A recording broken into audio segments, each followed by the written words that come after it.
Hello again, ladies and gentlemen. I'm Joe Handy, the Android Authority app guy, and welcome back to Android Apps Weekly. This is episode number 180, so let's get started.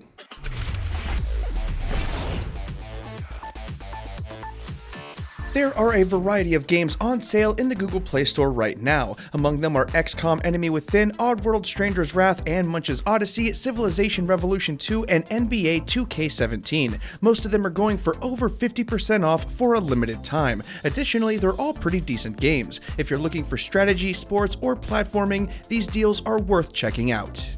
ESET, the antivirus security company, has noticed a rise in ransomware here lately. Their most recent reports show that Android users were targeted over 50% more often than they were last year. It's important to note that most of those people probably don't have the Google Play Store available to them or are installing side-loaded apps. Still, it's an uptick to keep your eye on because ransomware really sucks.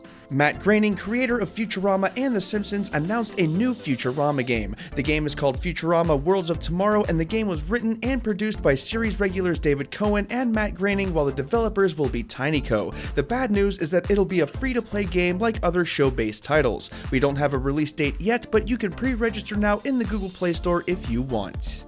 Instagram received a rather large update this last week. The service now lets you share multiple photos in a single post. People using the social network no longer have to pick the best of their photos. They can now just upload everything if they want to under a single post. It may not seem like much, however, this fundamentally changes how people will use the platform. The update is rolling out right now, so be prepared for those multi-photo posts very soon.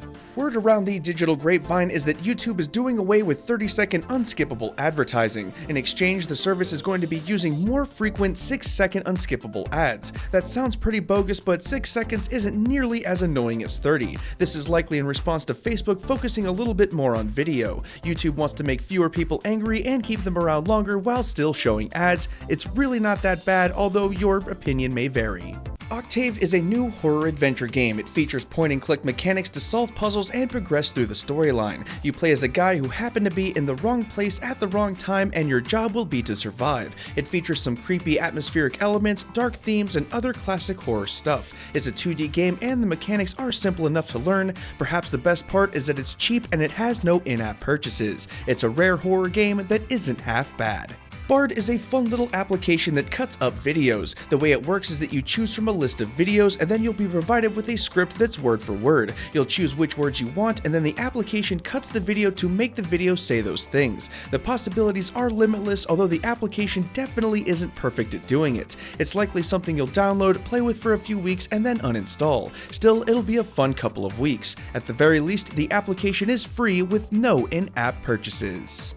Link Twin is another one of those indie puzzle games that people seem to love so much. The game revolves around a set of twins, and your goal is to use the environment to move the twins along with various objects around to achieve the objective. It features over 100 levels, 10 mechanics, and 5 worlds for you to play through. It has that indie developer look and feel, so it's nothing you haven't seen before. The game costs $1.99 and has no in-app purchases. That means there are no paywalls to get stuck behind. NBA VR is a daydream-only application for basketball fans. It won't let you watch live games, at least we don't think it does. However, it does let you watch highlights, interviews, and other NBA-generated video content. It gives you kind of a lounge area to chill in while you watch all of this stuff go down. It's basically a glorified highlight and interview app, but it's one that works on Google Daydream. At the very least, it's free to download and check out for yourself. It's a must-try for NBA fans who also have Google Daydream. Island Delta is the latest game out of Noodle Cake Studios. This is a third-person action platformer where you'll be running around, shooting stuff, solving puzzles, defeating bad guys, and the whole 9 yards apparently. It comes complete with a full story, 30 levels, hidden areas, bonus levels, and a whole lot more. The game looks pretty good and plays well enough on most devices. It's also a pay-once game with no in-app purchases or advertisements. It's pretty good and worth checking out. For even more Android apps and games news, releases, updates, and more, don't forget to check out this week's newsletter, which is linked in the video description below. There you'll find a ton of information that we didn't have space for here, such as Alto Odyssey's first trailer, a new version of Skype for India, and a whole lot more. You can sign up for the newsletter using the form in the written companion, which is also linked in the video description below. Also, don't forget to grab the Android Authority app to keep up to date on all things Android. And that about does it for this one, folks. Don't forget to subscribe and ring the bell to see the latest Android Authority videos as soon as they come out. We have some stuff linked up there on the screen, and you can follow me on Twitter at ThatJoeHindy if you want to talk to me more often. As always, thanks for watching, everybody, and have a wonderful day.